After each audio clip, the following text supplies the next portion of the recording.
எல்லாருக்கும் வணக்கம். நான் உங்கள் வசந்த்.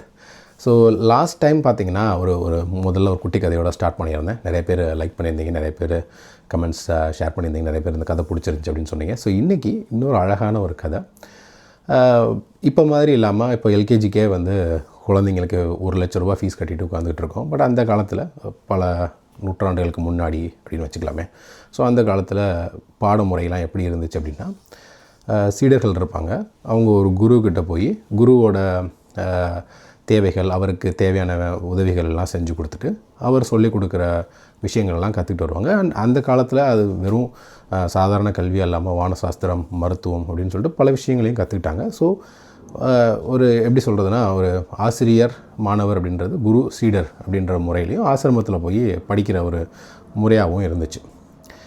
ஸோ அந்த மாதிரி இருக்கும்போது ஒரு குருக்கிட்ட ஒரு சில நிறைய சிஷ்யர்கள் படிக்கிறாங்க. அதில் ஒரு சில சிஷ்யர்கள் கொஞ்சம் துருக்குத்தனமாக குறுக்கு வழியில் போய் சீக்கிரமாக முன்னேறணும் அப்படின்னு நினைக்கிற ஒரு சில சீடர்கள் இருப்பாங்க இல்லையா. முழுசாக எதையும் கற்றுக்க வேணாம், நான் சுருக்கமாக எவ்வளோ சீக்கிரமாக போய் நான் ஒரு விஷயத்தை கற்றுக்கணும் அப்படின்னு நினைக்கிற மாதிரியான சில சீடர்கள்லாம் இருக்காங்க அவர்கிட்ட.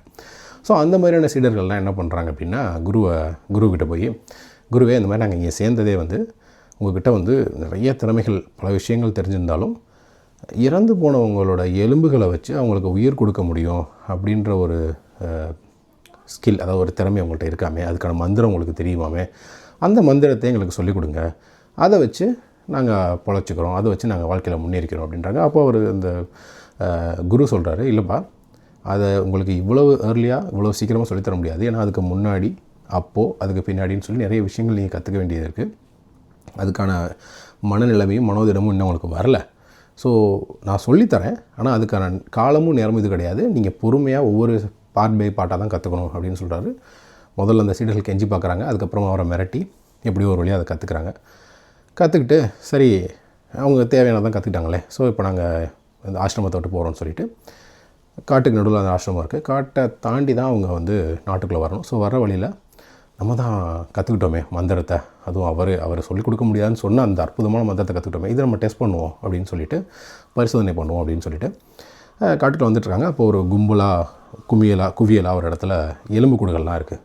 ஆஹா, எலும்புக்கூடுகள் இருக்குது, நம்ம இதுக்காக எலும்புக்கூடுகள் எங்கே போகிறது, சரி இந்த எலும்புக்கூடுகளே வச்சு இதுக்கு உயிர் கொடுப்போம் அப்படின்னு சொல்லிட்டு அதுக்கு உயிரும் கொடுக்குறாங்க. உயிர் கொடுத்ததுக்கு அப்புறம் தான் தெரியுது, அதெல்லாம் சில ஆண்டுகளுக்கு முன்னால் அங்கே இருந்த சிங்கம் வேட்டையாடின ஒரு ஓநாய் கூட்டத்தோட எலும்புகள். 1-2 இல்லை, கிட்டத்தட்ட ஒரு 20-30 ஓநாய் எலும்புகளுக்கு அவங்க உயிர் கொடுத்துட்டாங்க. இப்போ அந்த ஓநாய்கள்லாம் இருந்த பசிக்கு அந்த சீடர்கள் எல்லாம் நல்லா சுத்தமாக சாப்பிட்டு நன்றி கடன் செஞ்சிருச்சு. ஸோ இப்போ இதில் நான் சொல்ல வர விஷயம் என்ன அப்படின்னா, இது குரு சீடரோ இல்லை ஓநாய் கதையோ கிடையாது. இப்போ பெரும்பாலும் நம்ம நிறைய பேர் என்ன பண்ணுறோம் அப்படின்னா, ஏஐ இன்ஜினியர் ஆகணும், இல்லை ஒரு ஏஐ பில்டர் ஆகணும் அப்படின்னு சொல்லிட்டு ரொம்ப அவசரமாக கிளாட் படிச்சுட்ருக்கோம். ஸோ கிளாட் அப்படின்றது பார்த்திங்கன்னா வெறும் ஒரு டூல் மட்டும்தான். இது எப்படின்னா, ஒரு பெரிய ஃபேக்ட்ரியில் ஒரே ஒரு எம்ப்ளாயி, ஒரே ஒரு வேலை பார்க்குறவர், ஒரே ஒரு ஊழியரை மட்டும் தெரிஞ்சு வச்சுக்கிட்டு எனக்கு அந்த மொத்த கம்பெனியுமே என்னோட தான், அந்த மொத்த கம்பெனியுமே எனக்கு எல்லாரையும் தெரியும் அப்படின்னு சொல்கிற மாதிரியான ஒரு விஷயம்.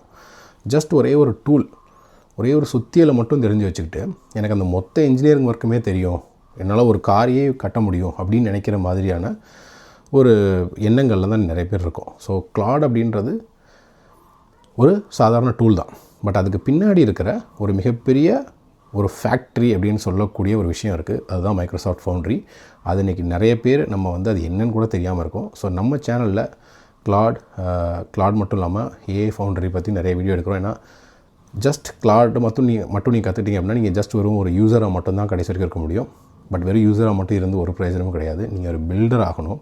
ஏன்னா கம்பெனிஸ்க்கு பில்டர் தான் தேவை. யூஸர் எல்லாருமே இப்போ யூஸர் தான். யாருனாலும் இப்போ கிளாடில் இப்போ ப்ராம்ப்ட் அடித்து அவங்களால தேவையான கோடையோ அவங்களுக்கு தேவையான கான்டெக்டோ எடுக்க முடியும். ஆனால் நீங்கள் ஒரு முழு பில்டராக மாறணும், ஒரு கம்பெனி நிர்வகிக்கக்கூடிய இல்லை கம்பெனியில் வேலை பார்க்கக்கூடிய அளவுக்கு உங்களோட திறமை உயரணும், ஒரு ஏஐ இன்ஜினியராக முழுசாக நீங்கள் மாறணும் அப்படின்னா அதுக்கு வெறும் கிளாட் மட்டும் போதாது.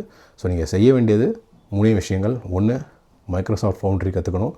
2வது, கிளாடை அதில் எப்படி யூஸ் பண்ணணும். கிளாட் மட்டும் கிடையாது, நிறைய விஷயங்கள் இருக்குது. கிளாட் இருக்குது, ChatGPT இருக்குது, இதெல்லாம் one of the agents. So கிளாடும் அதே மாதிரி ஒரு ஏஜென்ட் தான்.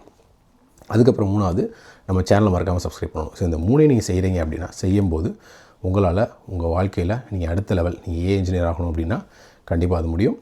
ஸோ இது மாதிரி இன்னும் நிறைய சுவாரஸ்யமான கதைகளோடு அடுத்து சந்திப்போம். அடுத்த கதையோடு உங்களை சந்திக்கும் வரை உங்களிடமிருந்து விடைபெறுவது உங்கள் வசந்த் சண்முகம். நன்றி, வணக்கம்.